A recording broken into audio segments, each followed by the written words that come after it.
નમસ્કાર વિદ્યાર્થી મિત્રો, ધોરણ 12 વિષય એસી ચેપ્ટર નંબર 2 શેર ફેર બદલી અને શેરનું કાયદાકીય હસ્તાંતરણ આ ચેપ્ટર આપણે જોઈ રહ્યા છીએ। એની અંદર બાળકો આપણે ગયા લેક્ચરની અંદર મૃત સ્વરૂપના શેરની ફેર બદલી વિશે અભ્યાસ કરેલો હતો। એની અંદર આપણે બે પ્રકાર જોયેલા। બે પ્રકાર એટલે કે મૃત સ્વરૂપના શેરની ફેરબદલીના બે પ્રકાર છે। પહેલું સંપૂર્ણ શેરની ફેરબદલી અને બીજું કીધું છે આંશિક શેરની ફેરબદલી। એની અંદર સંપૂર્ણ શેરની ફેરબદલી એટલે કેવું તો કે મારી પાસે જેટલા પણ શેર છે એ તમામ શેરની હું ફેરબદલી કરું છું તો એને કહેવાય સંપૂર્ણ શેરની ફેરબદલી। અને આંશિક શેરની ફેરબદલી એટલે મારી પાસે જેટલા પણ શેર છે એમાંથી હું બધા શેરની ફેરબદલી નથી કરતી, પરંતુ અમુક જ શેરની ફેરબદલી કરું છું તો એ મારું બની જાય આંશિક શેરની ફેરબદલી। આ બંને પ્રકાર છે એ પ્રકાર છે મૃત સ્વરૂપના શેર ફેરબદલી। હવે મૃત સ્વરૂપનો શેર એટલે કેવા છે તો જ્યારે કંપનીના શેર ખરીદું છું અને કંપની મને શેર પ્રમાણપત્ર આપે છે તો એ એવા પ્રકારના શેરને મૃત સ્વરૂપના શેરની ફેરબદલી તરીકે ઓળખવામાં આવે છે। તો એમાંનું આપણે સંપૂર્ણ શેર ફેરબદલીની વિધિ જોઈ ગયા છીએ કે જ્યારે મારે સંપૂર્ણ એટલે મારી પાસે રહેલા બધા જ શેરની ફેરબદલી કરવી છે તો એના માટે મારે કેટલા કામ કરવા પડે, કેટલા સ્ટેપ મારે એને અપનાવવા પડે એ આપણે આ લેક્ચરની અંદર જોયું હતું। એમાંનો બીજો જે પાર્ટ છે જેને આપણે નામ આપ્યું આંશિક શેરની ફેરબદલી। તો એ જે આંશિક શેરની ફેરબદલી છે એના વિશે આજે આપણે સમજૂતી લેવાની છે। જોઈએ એની અંદર શેરધારક પોતાની માલિકીના બધા જ શેર પૈકી થોડાક જ શેર અન્ય વ્યક્તિને વેચવા માંગતો હોય ત્યારે મૂળ શેરધારક શેરનું વિભાજન કરવા માટે કંપનીની રજિસ્ટર ઓફિસે મોકલે છે। જો અહીંયા તમને બેઝિક એવી પ્રોસેસ આપેલી છે। સૌપ્રથમ તો આપણે પહેલા એ સમજવું પડે કે ભાઈ આંશિક શેરની ફેરબદલી એટલે શું। તો એક એક્ઝામ્પલ આપીને તમને સમજાવું। માનો કે મારી પાસે 10 જેટલા શેર છે। એ 10 શેરમાંથી હું એવું વિચારું છું કે મારે 5 જેટલા શેરની ફેરબદલી કરવી છે, 5 જેટલા શેર મારી પાસે રાખવા છે। તો હું જે 5 જેટલા શેરની ફેરબદલી કરવા માંગુ છું એ 5 શેરને શું કહેવામાં આવે છે આંશિક ફેરબદલી। અડધા શેરની ફેરબદલી થાય છે। અહીંયા હું શું કરું, મેં નક્કી કર્યું છે કે આંશિક શેરની ફેરબદલી કરવી છે, એટલે જેટલા શેરની ફેરબદલી કરવી છે ને એટલા શેરના નામ, એ શેરની કિંમત, એ શેર અંગેનું જે પ્રમાણપત્ર છે આ તમામની માહિતી હું ક્યાં મોકલી દઈશ, રજિસ્ટર ઓફિસે મોકલીશ। રજિસ્ટર ઓફિસ શું કરશે ખબર છે, આ જે શેરો છે ને એનું વિભાજન કરશે। કારણ કે હું જે 5 શેરની ફેરબદલી કરવા જાઉં છું સામે 5 શેર ખરીદનાર વ્યક્તિ તો ઉભેલો હોવો જોઈએ ને, સમજણ પડે છે। તો એ 5 શેર ખરીદનાર વ્યક્તિ જે હશે એ વ્યક્તિ માટે મારે શું કરવું પડે, શેરોનું વિભાજન કરવું પડે। આપણે ચેપ્ટર નંબર 1 ની અંદર ભણી ગયા છીએ કે 4 વર્ગોની અંદર રજિસ્ટર ઓફિસ શેરોનું વર્ગીકરણ કરે છે। એક તો સંસ્થાકીય, બીજું બિન સંસ્થાકીય, ત્રીજું છૂટક રોકાણકાર, ચોથું કર્મચારીઓના આધાર।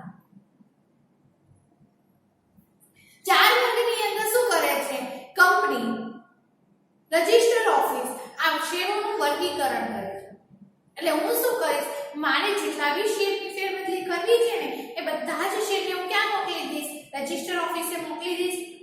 રજિસ્ટર ઓફિસ શું કરશે, આ શેરોનું અલગ અલગ પાર્ટની અંદર શું કરશે, વર્ગીકરણ કરશે। વર્ગીકરણ કર્યા પછી રજિસ્ટર ઓફિસ શું કરશે, જેટલા બી શેરોનું જે બી વર્ગની અંદર વર્ગીકરણ કર્યું છે, પાઠ પાડેલો છે એનો આખી માહિતી એક યાદી તૈયાર કરશે। યાદી તૈયાર કર્યા પછી એ યાદી ક્યાં મોકલશે, કંપનીમાં મોકલશે।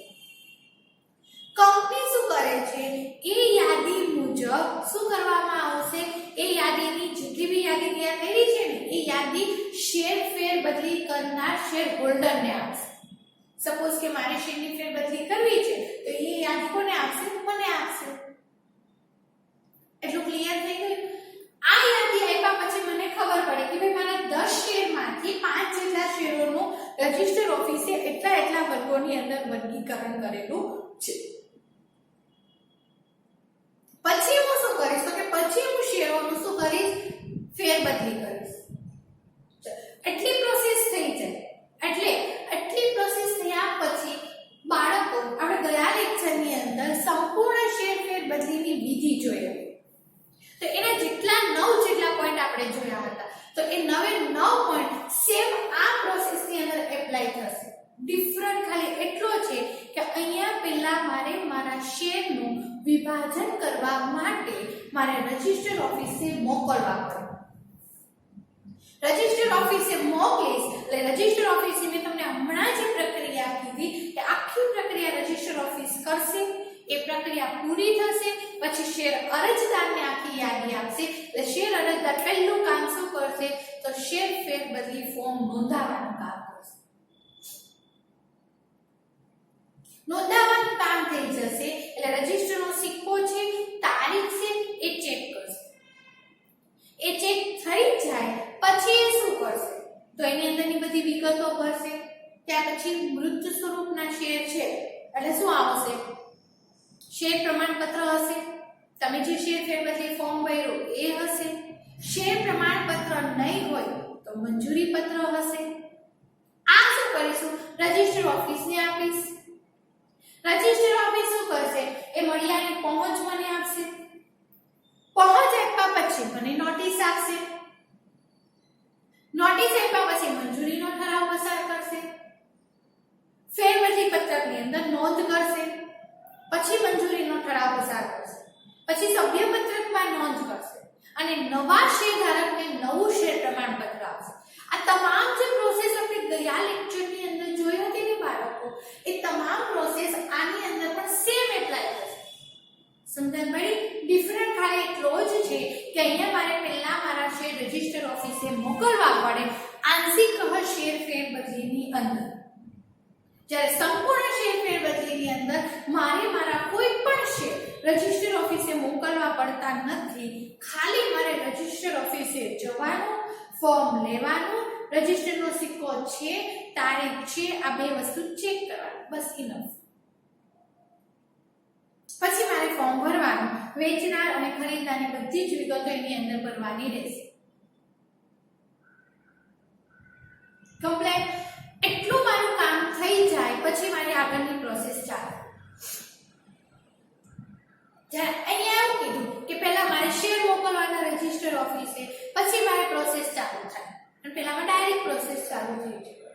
તો આ છે મૃત સ્વરૂપના શેર ફેરબદલીની વિધિ. બે પ્રકાર છે, સંપૂર્ણ શેરની ફેરબદલી અને બીજું કીધું છે આંશિક શેરની ફેરબદલી. ક્લિયર એટલું? ચલો ત્યાર પછી આવે છે અમૃત શેરની ફેરબદલી. જો કંપની બે સ્વરૂપના શેર બહાર પાડે છે. પહેલું મૃત સ્વરૂપના શેર અને બીજું કીધું છે અમૃત સ્વરૂપના શેર. મૃત સ્વરૂપના શેરને આપણે ફિઝિકલ શેર કીધા અને અમૃત સ્વરૂપના જે શેર છે એને અંગ્રેજીની અંદર આપણે ડીમેટ શેર આવું નામ આપેલું છે. એટલું કમ્પ્લીટ? તો જોઈએ અમૃત સ્વરૂપના શેરની અંદર શું કહેવામાં આવે છે તે કોઈ પણ શેરધારક મૃત સ્વરૂપે શેર રાખી શકે છે. ખાસ સમજો, કોઈ પણ શેરધારક મૃત સ્વરૂપે શેર રાખી શકે છે. ભલે અત્યારે કંપની દ્વારા 2013 એવું કીધું છે કે દરેક શેર અરજદારે ડીમેટ ખાતું ખોલાવવું ફરજિયાત છે. એનો મતલબ એવો નથી કે તમે મૃત સ્વરૂપે શેર નથી રાખી શકતા. મૃત સ્વરૂપે શેર ક્યારે રાખવામાં આવે? જ્યારે કંપની શેર પ્રમાણપત્ર આપે છે એનો મતલબ એવો થાય ને કે મેં મૃત સ્વરૂપે શેર રાખેલા છે. સમજણ પડે છે? કંપની મને પ્રમાણપત્ર આપે છે એટલે મારી પાસે મૃત સ્વરૂપના શેર છે આવું સાબિત થાય તો કે હા. તો મૃત સ્વરૂપના વેચવામાં કંપની દ્વારા 2013 ના નથી પાડી, એટલે અહીંયા વાક્ય રચના બની કે કોઈ પણ શેરધારક મૃત સ્વરૂપે શેર રાખી શકે છે. આગળ, પરંતુ નવી જોગવાઈઓ અનુસાર શેરધારક આવા શેરોનું વેચાણ કરી શકતો નથી. તમે મૃત સ્વરૂપે શેર રાખી શકો છો, પણ જ્યારે તમારે શેરોનું વેચાણ કરવાનું હશે ને બાળકો, તો ત્યારે કીધેલું છે કે મૃત સ્વરૂપના શેરોનું વેચાણ કરી શકશો નહીં. નવી જોગવાઈ કંપની દ્વારા 2013 ચોખ્ખા શબ્દની અંદર કીધેલું છે કે મૃત સ્વરૂપના શેરોનું વેચાણ કરવા જશો તો વેચાણ કરી શકશો નહીં. આ પહેલો પોઈન્ટ. આગળ, તેને જો આવા શેરોનું વેચાણ કરવું હોય તો મૃત પ્રકારના શેરને અમૃત પ્રકારના શેરોમાં ફેરવવું પડે. વેચાણ સિવાયનું હસ્તાંતરણ કેટલાક સંજોગોમાં કરી શકાય છે. મૃત સ્વરૂપના શેર એટલે મારી પાસે શેર પ્રમાણપત્ર છે, હવે આ શેરોનું મારે વેચાણ કરવું છે તો વેચાણ કરી શકું. સમજણ પડી? વેચાણ કરવું છે તો વેચાણ કરી શકું, પણ એના માટે મારે શું કરવું પડે? જે મૃત સ્વરૂપના શેર છે ને એને મારે અમૃત સ્વરૂપના શેરની અંદર રૂપાંતરિત કરવું પડે. એટલે મારી પાસે જે શેર પ્રમાણપત્ર છે એને મારે ડીમેટ શેરની અંદર રૂપાંતરિત કરવું પડે. મૃત સ્વરૂપના શેર એટલે શેર પ્રમાણપત્ર અને અમૃત સ્વરૂપના શેર એટલે ડીમેટ ખાતું આવશે. કારણ કે આ મૃત સ્વરૂપના શેરને કેવા કીધા?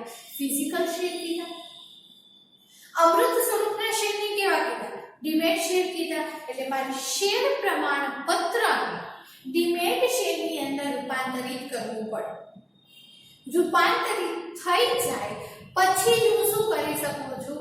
આ મૃત સ્વરૂપના શેરોનું વેચાણ કરી શકું છું.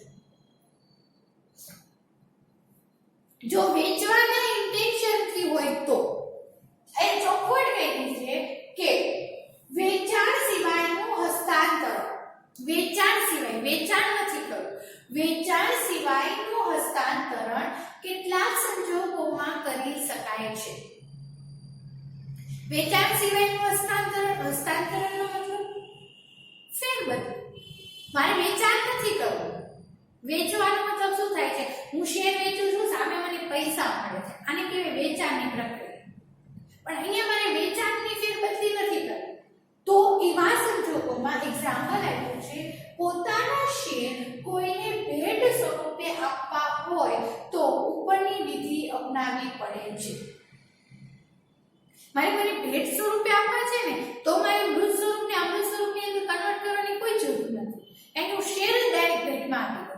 પણ જ્યાં પૈસાની વાત આવતી હોય ને ત્યાં મારે શું કરવું પડે? મૃત સ્વરૂપના શેરને પહેલા અમૃત સ્વરૂપમાં કન્વર્ટ કરવા પડે અને પછી જ હું શેરોનું વેચાણ કરી શકું. એ પહેલા હું શેરોનું વેચાણ કરી શકું નહીં. ક્લિયર? આગળ, ડીમેટ શેર એટલે ખાસ ધ્યાન રાખજો, કદાચ તમને એક માર્ક્સની અંદર પૂછાય કે ડીમેટ શેર કોને કહેવાય છે, તો ડીમેટ શેર એટલે શું? તો ડીમેટ શેર એટલે ભૌતિક પ્રકારના શેર. ભૌતિક પ્રકારના એટલે શેર પ્રમાણપત્ર, જેનો હું ટચ કરી શકું છું, જેને પકડી શકું છું. ભૌતિક પ્રકારના શેરને ઇલેક્ટ્રોનિક સ્વરૂપમાં નિશ્ચિત પ્રક્રિયા અંતર્ગત રૂપાંતરિત કરવામાં આવે છે, જેમાં રોકાણકારે ડિપોઝિટરી પાર્ટિસિપેન્ટ પાસે ડીમેટ ખાતું ખોલાવવું પડે છે. ભારતમાં ડિપોઝિટરી તરીકે, ચલો અહીંયા હું સ્ટોપ કરું છું. અહીંયાથી ફરી, ડીમેટ એટલે ભૌતિક શેરોનું ઇલેક્ટ્રોનિક શેરોની અંદર રૂપાંતરિત કરવાનું છે. પણ કેવી રીતે રૂપાંતરિત કરવાનું છે? નિશ્ચિત પ્રક્રિયા અંતર્ગત. જે આખી પ્રોસેસ કીધી છે ને એ પ્રોસેસના અનુસંધાનમાં તમારે શું કરવાનું છે? ભૌતિક સ્વરૂપના શેરોનું ઇલેક્ટ્રોનિકની અંદર રૂપાંતરિત થશે. હવે રોકાણકારો એટલે કોણ બાળકો? પહેલા તો આપણે આ સમજવાનું, પછી આગળ સમજીએ. ચલો, રોકાણકારો એટલે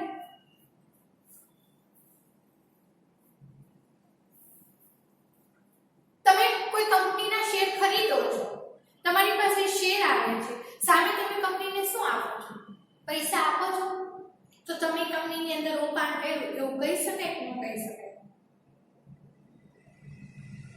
ચલો શેર ને મૂકી આપણે સાઈડ પર. તમને સિમ્પલ એક્ઝામ્પલ આપું. તમે કોઈ જમીનનો ટુકડો ખરીદો છો, બરાબર છે? તમે જમીન ખરીદો છો તો સામે તમારી પાસે શું આવે છે? જમીન આવે છે અને સામે તમે શું આપશો? પૈસા આપશો. 10 લાખ રૂપિયાની જમીનનો ટુકડો છે, તમે 10 લાખ રૂપિયાની જમીન લ્યો છો, સામે તમે શું આપો છો? 10 લાખ રૂપિયા આપો છો, તમારી પાસે શું આવ્યું? જમીનનો ટુકડો આવ્યો. તો તમે જમીનની અંદર 10 લાખ રૂપિયાનું રોકાણ કર્યું છે. આવું કેવાય કે ન કહેવાય? કેવાય. સુંદરભાઈ, તો મેં કોઈ કંપનીનો શેર ખરીદેલો છે, તો મારી પાસે શેર આવ્યો, મેં સામે શું આપ્યું છે? પૈસા આપ્યા છે. તો મેં કંપનીની અંદર રોકાણ કર્યું, કેવાય કે ન કહેવાય? તો કે કહેવાય. તો આવા વ્યક્તિને રોકાણ કરનાર વ્યક્તિ તરીકે ઓળખાય? તો કે હા. તો અહીંયા એવું કીધું છે, જેમાં રોકાણકારે અને જે લોકો શેર ખરીદવા માંગે છે એ લોકો ડિપોઝિટરી પાર્ટિસિપેન્ટ પાસે ડીમેટ ખાતું ખોલાવવું પડે છે. હવે ડિપોઝિટરી પાર્ટિસિપેન્ટ એટલે શું? તો શેર બજારના વ્યવહાર કરવા માટે બેંકને એક પ્રાયોરિટી આપેલી છે કે તમે ડીમેટ ખાતું ખોલી આપજો. જે લોકોને શેરના વ્યવહાર કરવા છે એ લોકોને તમારી બેંકની અંદર ડીમેટ ખાતું ખોલાવવું છે, તો તમે ડીમેટ ખાતું ખોલી આપજો. અને આ જે ડીમેટ ખાતું ખોલી આપનાર વ્યક્તિ હોય ને એને બાળકો ડિપોઝિટરી પાર્ટિસિપેન્ટ. ફોર એક્ઝામ્પલ તરીકે હું એસબીઆઈ ની અંદર કામ કરું છું અને એસબીઆઈ માં હું ડીમેટ ખાતું ઓપન કરી આપતી હોય તો હું ડિપોઝિટરી પાર્ટિસિપેન્ટ કહેવાઉં. સમજણ પડી? એટલે ડીમેટ ખાતું કોણ ખોલી આપશે? તો જે ડિપોઝિટર પાર્ટિસિપેન્ટ છે ડીમેટ ખાતું ખોલી આપે છે. ભારતમાં ડિપોઝિટરી તરીકે national securities depository limited NSDL અને central depository services limited CDSL. વિદ્યાર્થી મિત્રો ખાસ ધ્યાન રાખજો, મોસ્ટ આઈએમપી સવાલ છે. ડિપોઝિટરી તરીકે જામીનગીરી સાચવનાર સંસ્થાના નામ જણાવો. તમને 2 માર્ક્સમાં પૂછાય છે અથવા MCQ ની અંદર પૂછાય છે. ડિપોઝિટરી પાર્ટિસિપેન્ટ તરીકે જામીનગીરી સાચવનાર એજન્ટ તરીકે અથવા જામીનગીરી સાચવનાર સંસ્થાનું નામ જણાવો. 2 સંસ્થા છે NSDL, CDSL. NSDL એટલે નેશનલ S એટલે સિક્યુરિટીઝ ડિપોઝિટરી લિમિટેડ, NSDL. અને ત્યાર પછી છે CDSL, central depository services limited. 2 સંસ્થા જે છે જે શું કરે છે? તો ડિપોઝિટરી તરીકે કાર્ય કરે છે. ચલો ત્યાર પછી આ સંસ્થા દ્વારા ડીમેટ ખાતું ખોલે છે. એટલે આ જે સંસ્થા જે છે ને એ શું કરે છે? ડીમેટ ખાતું ખોલી આપે છે. આવી સંસ્થા પાસે ખાતું ખોલાવ્યા બાદ તે સંસ્થા ખાતેદાર, આવી સંસ્થા એટલે તમે જે national securities depository depository limited અને સેન્ટ્રલ ડિપોઝિટરી સર્વિસીસ લિમિટેડ, આ 2 સંસ્થા પાસે તમે જે ડીમેટ ખાતું ખોલાવેલું છે ને તો એ સંસ્થા ખાતેદારને શું કરે છે? ઇન્સ્ટ્રક્શન કે ઇન્ટિમેશન સ્લિપ આપે છે. ઇન્સ્ટ્રક્શન કે ઇન્ટિમેશન સ્લિપ આપે છે. હવે આ શું હશે? ઇન્સ્ટ્રક્શન કે ઇન્ટિમેશન સ્લિપ જોઈએ એની અંદર, જેનો ઉપયોગ ખાતાધારક શેર ખરીદ વેચાણ માટે કરે છે. આજે તમે ઇન્સ્ટ્રક્શન અને ઇન્ટિમેશન જે સ્લિપ આપી છે એનો ઉપયોગ શેના માટે થશે? શેરના ખરીદ વેચાણ. અને કોણ આપશે? તો આ જે 2 સંસ્થા છે ને એ 2 સંસ્થા આપશે. હવે ઇન્સ્ટ્રક્શન્સ અને ઇન્ટિમેશન સ્લિપ શું છે એની આપણે આગળ માહિતી લઈએ. ખરીદ વેચાણની પ્રક્રિયા ઓનલાઈન કોમ્પ્યુટર ઉપર થાય છે. સમજણ? અત્યારની લેટેસ્ટ ટેકનોલોજી પ્રમાણે શેરના ખરીદ વેચાણની જે કોઈ પણ પ્રક્રિયા થતી હશે ને એ પ્રક્રિયા કેવી હશે? ઓનલાઈન હશે. આગળ ખાતા ધારકના, ખાસ ધ્યાન રાખજો, ખાતા ધારકના તે જ સંસ્થામાં રહેલા, ખાતા ધારકના, મારી પાસે ખાતું છે તો હું ખાતા ધારક કહેવાય. તે જ સંસ્થામાં રહેલ બેંક એકાઉન્ટમાંથી મારું જે બેંકની અંદર એકાઉન્ટ છે એ જ એકાઉન્ટમાંથી જરૂરી નાણાં ઉધાર થઈ જાય છે અને તેના ડિમેટ ખાતામાં જરૂરી શેર જમા થઈ જાય છે. જોજો કોને ધ્યાનમાં રાખીને વાક્ય બનેલું છે?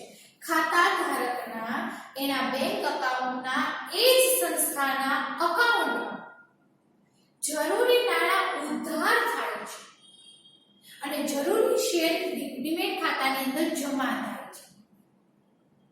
એટલે મારી પાસે શેર આવ્યા, સમજણ પડે છે? તો આ જે વાક્ય રચના છે ને કોના માટે બનાવેલી છે? શેર ખરીદનાર વ્યક્તિ પાસે.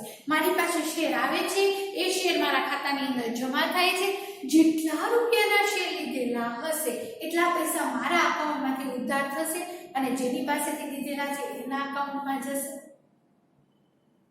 સમજણ પડી? સેમ પ્રોસેસ આગળ જુઓ. તેવી જ રીતે જે શેર ધારક વેચાણ કરે છે, એટલે વેચાણના સંદર્ભમાં કીધું છે, હું મારી પાસે રહેલો શેર વેચવા જાઉં છું તો વેચાણ કરનાર કેવો? તો કે વેચાણ કરે છે તેના ખાતામાં શેરની કિંમતમાંથી દલાલી કરવેરા બાદ થઈને તેના બેંક એકાઉન્ટમાં જરૂરી રકમ જમા થઈ જાય છે. શેર વેચવા જાઉં છું, મારી પાસે પૈસા આવશે એટલા જ મારા શેર શું થઈ જશે? ઉધાર થઈ જશે. અને ખરીદ વેચાણની બેની તમને પ્રોસેસ ક્રિએટ કરીને બતાવી. ખરીદનાર વ્યક્તિ પાસે શેર આવે છે એટલા પૈસા જાય છે, વેચનાર પાસે એટલા પૈસા આવે છે, સામે એટલા શેર જાય છે. ક્લિયર? જ્યારે આ રીતે શેરોનું ખરીદ વેચાણ થાય ત્યારે તેના ઉપરનું નિયંત્રણ કંપની પાસે હોતું નથી. અહીંયા શું કીધું છે? અમૃત સ્વરૂપના શેર ફેરબદલીની અંદર આવી રીતના ખરીદ વેચાણની પ્રક્રિયા ચાલતી હોય છે. ખરીદ વેચાણની પ્રક્રિયા થતી જોવા મળે છે. જ્યારે આ પ્રોસેસ ચાલુ હોય ને બાળકો, કે ભાઈ ખરીદનાર વ્યક્તિના શેર વેચનાર પાસે જાય, વેચનાર પાસેથી પૈસા ખરીદનાર પાસે આવે, જે ઉધાર જમાની જે પ્રોસેસ થાય છે ને એ પ્રોસેસ જ્યારે ચાલુ હોય છે ને ત્યારે આપણે ચોખવટ કરી છે કે જ્યારે આવી રીતના ખરીદ વેચાણ થતું હશે ત્યારે એ ખરીદ વેચાણ ઉપર કંપનીનું કોઈ નિયંત્રણ હોતું નથી, પરંતુ NSDL અને CDSL ના પ્રતિનિધિ તરીકે કાર્ય કરતી સંસ્થા બેંક આ કાર્યવાહી કરે છે. એટલે ટોટલી આખી કાર્યવાહી ખરીદ વેચાણ, ખરીદીથી લઈ વેચાણ સુધી જેટલી બી ઉધાર જમાની જેટલી બી પ્રોસેસ થશે ને એની અંદર કંપની કોઈ પણ જાતનો ઇન્ટરફિયર કરી શકશે નહીં. એટલે કે કંપની એના ઉપર કોઈ પણ જાતનું નિયંત્રણ રાખી શકશે નહીં. ચોખ્ખા શબ્દની અંદર ના પાડે. આખો હેન્ડલિંગ પાવર, આખું નિયંત્રણ કોનું હશે? આ બે સંસ્થાનું, નેશનલ સિક્યુરિટીઝ ડિપોઝિટર લિમિટેડ અને સેન્ટ્રલ ડિપોઝિટરી સર્વિસીસ લિમિટેડ જે છે, આ બે સંસ્થા એવી છે કે જે આખું ખરીદ વેચાણ અને આખી જે ઉધાર જમાની જે પ્રક્રિયા છે એ પ્રક્રિયા ઉપર નિયંત્રણ રાખશે, બાકી કોઈ નિયંત્રણ રાખશે. કમ્પ્લેન એટલું તો આ છે અમૃત સ્વરૂપના શેર ફેરબદલી. ચલો ફરીથી રિપીટ કરીએ છીએ અને યાદ રહી જાય એવી જ આપણે ટ્રાય કરવાની રહેશે. પહેલું કીધું છે કે કોઈ પણ શેર ધારક મૃત સ્વરૂપે શેર રાખી શકે નહીં. કોઈ પણ શેર ધારક મૃત સ્વરૂપે શેર રાખી શકે છે, પરંતુ આવા શેરોનું વેચાણ થઈ શકતું નથી. આ આપણો પહેલો પોઈન્ટ. કોઈપણ શેરધારક મૃત સ્વરૂપે શેર રાખી શકે છે, પરંતુ આવા શેરોનું વેચાણ થઈ શકતું નથી. પહેલો પોઈન્ટ કમ્પ્લીટ. બીજું, તેને જો આવા શેરોનું વેચાણ કરવું હોય તો મૃત સ્વરૂપના શેરોનું અમૃત સ્વરૂપના શેરોની અંદર રૂપાંતરિત કરવું પડે. જો વેચાણ સિવાયનો કોઈ પણ હેતુ રહેલો હોય છે, તો દાખલા તરીકે મારી પાસે જે મૃત સ્વરૂપનો શેર છે એને મારે કોઈને ભેટમાં આપવો છે, તો ભેટમાં આપી શકું, તો મારે મૃત સ્વરૂપના શેરને અમૃત સ્વરૂપના શેરની અંદર રૂપાંતરિત કરવાની જરૂર નથી. રૂપાંતરિત ક્યારે કરવું પડે? જ્યારે મને પૈસાની વાત આવે, નફા ધોરણની વાત આવે, કે હું જે શેર વેચીશ અને સામે મને પૈસા મળશે, આવું જ્યારે પ્રોસેસ ક્રિએટ થાય, પ્રક્રિયા ઊભી થાય, ત્યારે મારે મૃત સ્વરૂપના શેરને અમૃત સ્વરૂપના શેરની અંદર રૂપાંતરિત કરવું પડે. પણ જો મને ભેટમાં આપ્યું છે એટલે વેચાણ સિવાયના હેતુથી જો મારે ફેરબદલી કરવી છે, તો મારે આવું કરવાની જરૂર નથી. ત્યાર પછી કીધું છે ડિમેટ શેર એટલે ભૌતિક સ્વરૂપના શેર. ભૌતિક એટલે જેને હું અડી શકું છું, જેને મારી ટચ કરી શકું છું, હાથ પર લઈ શકું છું, એવા ભૌતિક સ્વરૂપના શેરોનું ઇલેક્ટ્રોનિક સ્વરૂપના શેરની અંદર રૂપાંતરિત કરવાનું છે, પરંતુ નિશ્ચિત પ્રક્રિયા અંતર્ગત. રૂપાંતરિત કરવામાં આવે છે તો એવા શેરને ડિમેટ શેર તરીકે ઓળખવામાં આવે છે. એના માટે રોકાણકારે ડિપોઝિટર પાર્ટિસિપેન્ટ પાસે ડિમેટ ખાતું ખોલાવવું પડે છે, અને ડિપોઝિટર પાર્ટિસિપેન્ટ તરીકે જામીનગીરી સાચવનાર સંસ્થા તરીકે બે સંસ્થા કાર્યરત છે, NSDL નેશનલ સિક્યુરિટીઝ ડિપોઝિટર લિમિટેડ અને CDSL central depository services limited. આ બે સંસ્થા જે છે જે રોકાણકારોના ડિમેટ ખાતા ખોલી આપે છે. આ બે સંસ્થા જ્યારે ડિમેટ ખાતા ખોલશે એટલે ખાતેદારને એક ઇન્સ્ટ્રક્શન અને એક ઇન્ટિમેશન સ્લિપ આપશે, જેના આધારે ખાતા ધારક જે છે એ પોતાના શેરોનું ખરીદ વેચાણ કરશે. જો તમારી પાસે ઇન્સ્ટ્રક્શન્સ કે ઇન્ટિમેશન સ્લિપ નહીં હોય તો તમે ખરીદ વેચાણ કરી શકશો નહીં. પહેલા તમારે ડિપોઝિટરી સંસ્થા પાસેથી ઇન્સ્ટ્રક્શન અને ઇન્ટિમેશન સ્લિપ લેવી પડે. કેમ આપણે બેંકની અંદર પૈસા જમા કરાવવા જઈએ છીએ તો આપણે એક સ્લિપ ભરીએ છીએ, જેને આપણે ભરણા ચીઠી કીધું. સેમ આ સંસ્થા શું કરે છે? તમને એવી સ્લિપ આપે છે. એ ભરી અને પછી તમારે શું કરવાનું? જે તમારા શેર છે એનું ખરીદ વેચાણ કરવાનું. ક્લિયર? આ તમામ જે પ્રોસેસ છે કેવી રીતના થશે? તો કે ઓનલાઈન કોમ્પ્યુટર ઉપર થશે. ત્યાર પછી આપણે બે પ્રક્રિયા ઊભી કરીને બતાવી, એક તો ખરીદનાર અને બીજું વેચનાર. જ્યારે વ્યક્તિ ખરીદનાર છે તો એની પાસે શેર આવે છે અને એટલા પૈસા જાય છે. જ્યારે વ્યક્તિ વેચનાર છે તો વેચનાર પાસે શું થાય છે? પૈસા આવે છે અને એટલા શેર જાય છે. સમજણ પડી? એટલે અહીંયા ખરીદ વેચાણની આપણે પ્રક્રિયા બતાવી. ત્યાર પછી કીધું છે કે જ્યારે આવી ઉધાર જવાની પ્રક્રિયા ચાલુ હોય, જ્યારે આવી ખરીદ વેચાણની પ્રક્રિયા ચાલુ હશે, તો એવા સમય સંજોગોની અંદર કંપની આ પ્રક્રિયા ઉપર કોઈ જાતનું નિયંત્રણ લાવી શકતી નથી. તમામ પ્રકારનું હેન્ડલિંગ કોણ કરશે? તો આ જે બે સંસ્થા કાર્યરત છે ને એ બે સંસ્થા જ કામ કરશે. કંપની કોઈ જાતનું ઇન્ટરફિયર એની અંદર કરી શકે નહીં. તો આ છે અમૃત પ્રકારના શેરની ફેરબદલી.